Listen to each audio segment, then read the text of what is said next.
대구 달서구 용산동에 소재하는 근린주택이 경매로 진행되고 있습니다. 근린주택은 근린생활시설과 주택이 같이 있다고 해서 근린주택입니다. 상가와 주택이 같이 있는 상가주택이라고 생각하시면 됩니다. 토지와 건물을 합친 최초 감정평가액은 6억 원인데 현재 2억 9천만 원까지 유찰됐습니다. 경매 나온 상가주택 주변으로는 성서 주공아파트 등 이 일대는 주거단지로 둘러싸여 있고 주거세대는 3만 세대가 넘게 있습니다. 어마어마한 규모입니다. 경매 나온 상가에서 직선거리 2km 내외입니다. 배우 세대가 이 정도 규모라면 장사를 해서 뭘 해도 먹고 살 수 있겠다는 생각이 듭니다. 토지의 용도지역은 일종 일반 주거지역인데 지구단위 계획구역으로 지정되어 있습니다. 토지의 면적은 64평이고 건물은 3개층 건물입니다. 건축물 대장상의 1층은 근린생활시설이고 2층은 주택 2가구입니다. 3층은 주택이고요. 각 층의 면적은 30평 정도 됩니다. 경매 기록상으로는 건물이 엄청 낡아 보이고 지저분해서 눈이 잘 안 갑니다. 일단 현장에 가서 한번 살펴보도록 하겠습니다.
사장님 죄송합니다. 이거 누수 한 번만 좀 더 볼게요.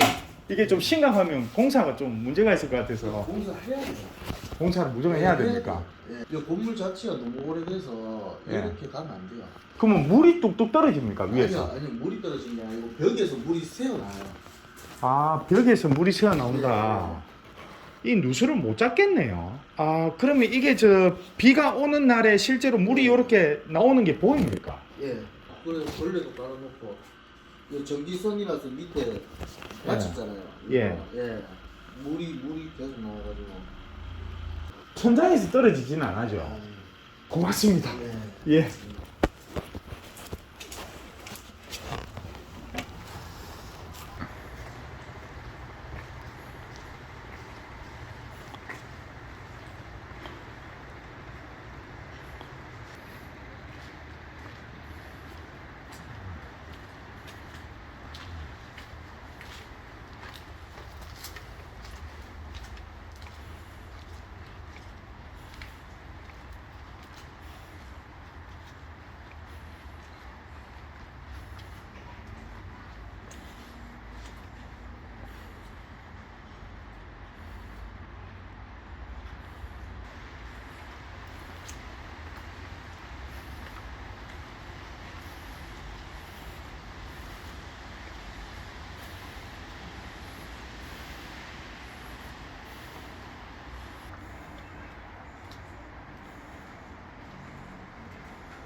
현장에 다녀와 보니까 저는 이 금액대에는 괜찮은 것 같습니다. 제가 괜찮다고 판단한 이유는 부동산의 위치는 별로지만 그래도 주변 배우 세대가 3만 세대가 넘고 이 3만 세대를 상대로 배달 장사는 잘 되겠다는 생각을 해봤습니다. 주위 배우 세대로 진입하기 위한 도로가 잘 돼 있어서 배달 기사들이 배달하기에 편리한 조건인 것 같습니다. 배달 장사도 경쟁이 치열하긴 하지만 나름 음식을 만들어내고 판매하는 시스템만 갖춰지면 힘을 적게 들이고 자동으로 매출을 발생시킬 수 있습니다. 매출에서 자기가 일하는 인건비를 별도로 지급하고 월세를 별도로 지급하면서 현금 흐름을 정확히 관리한다면 내 인건비도 벌게 되고 장사하면서 순이익도 벌게 되고 경매 나온 상가주택을 취득하면서 투입된 현금에 대한 월세 소득도 발생시킬 수 있습니다. 1층의 면적이 34평 정도 되기 때문에 공간 활용도도 좋습니다. 매출이 늘어나도 공간에 대한 걱정이 없습니다. 배달 장사를 하시되 직접 일을 하기 싫으시다면 어느 정도 자동으로 돌아간다는 전제하에 내 인건비를 포기하고 나를 대체할 알바를 구하셔도 될 것 같고요. 나는 그런 거 신경 쓰기 싫다고 하시면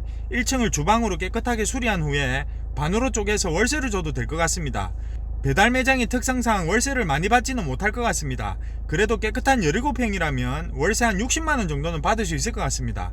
현재 눈에 보이는 부분은 지저분하고 볼품이 없었지만 건물에 화장을 시키면 외관은 깨끗해지는 것이고 내부에 누수가 있는 게 좀 염려스럽긴 하지만 수리비를 좀 투입해서 누수를 잡아낸다면 굳이 신축을 안 해도 될 것 같습니다. 1층에는 점포가 2개 있는데 좌측은 보증금 500만원에 월세 28만원으로 장사를 하고 있는 것 같고 우측 점포는 공실인 것 같습니다. 2층 좌측은 소유자가 점유하고 있고 2층 우측은 공실입니다. 3층은 소유자의 자녀분이 살고 있는 것 같습니다. 현재 장사를 하고 있는 1층 좌측 임차인은 배당 요구를 했기 때문에 소액 임차인으로서 최우선 변제를 받을 수 있어서 낙찰자가 인수하지 않습니다. 하지만 1층 우측 임차인은 공실이긴 하지만 등기부상 전세권 설정 등기가 돼 있어서 3천만원의 전세권은 경매 절차에서 말소되지 않고 낙찰자한테 인수됩니다. 전세 기간이 많이 도가된 걸 보면 아마도 과거에 전세금을 돌려줬지만 전세권 말소 등기를 하지 않았을 걸로 보입니다. 그래도 보수적으로 인수한다고 생각하시고 접근하시면 좋을 것 같습니다. 정리하자면 낙찰대금 더하기 전세금 3천만원이 인수하시는 금액이 될 것 같습니다.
이번에 보러 갈 곳은 대구 달서구 이곡동에 소재하는 근린상가 4층입니다.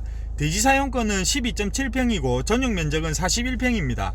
최초 감정가액은 6억 원인데 수혜 유찰돼서 현재 1억 1200만원에 진행되고 있습니다. 경매 나온 상가는 2016년도에 모 주식회사에 낙찰되었었습니다. 그때 당시에 감정평가액 5억 4천만원짜리가 유찰돼서 1억 1000만원에 낙찰되었습니다. 은행 대출 없이 현금으로 낙찰대금을 납부를 했는데 4년 후에 이 상가를 담보로 4억 4천만원의 대출을 받았습니다. 대출 원금의 120%인 채권 최고의 5억 2800만원의 근저당권을 설정했습니다. 그 이후에 소유권을 다른 사람에게 넘긴 후에 대출금을 갚지 않아서 지금 현재 경매가 진행되고 있는 것입니다. 1억 원에 낙찰받고 대출 4억 4천만원을 시원하게 뽑아내고 경매 날아가고 있는 겁니다. 감정평가서에 있는 도면을 보면 경매 나온 건물의 같은 층에는 롯데시네마 영화관이 있고 표를 끊는 매표소가 있습니다.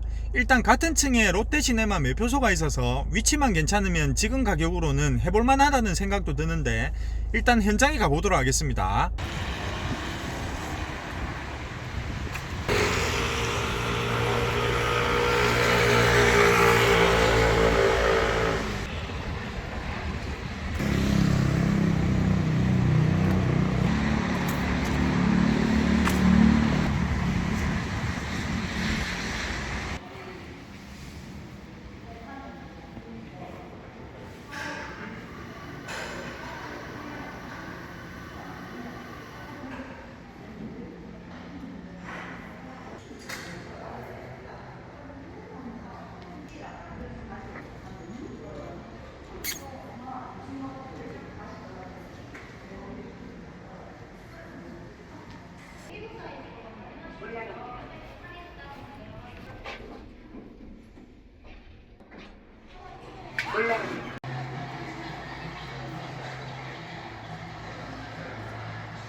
자, 현장에 갔다 보니까 매표소랑 가장 먼 곳에 위치하고 있었고 매표소에서 경매나우 상가까지 너무나 먼 심리적 거리감이 느껴졌습니다.